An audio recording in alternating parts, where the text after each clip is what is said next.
আমরা এই আন্দোলনের সঙ্গে কখনোই সরাসরি জড়িত নই। আমরা তাদেরকে নৈতিক সমর্থন দিয়েছি।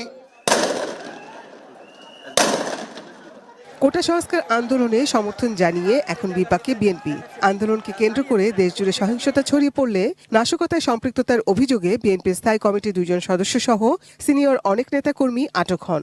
সারা দেশেই বিএনপি নেতাকর্মীদের বাড়িতে অভিযান চলছে।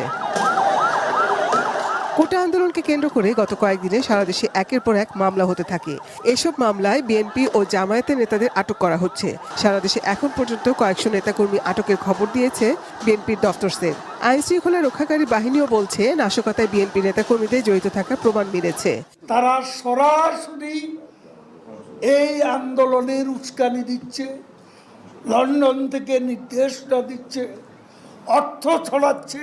তাদের সন্ত্রাসী বাহিনী আজকে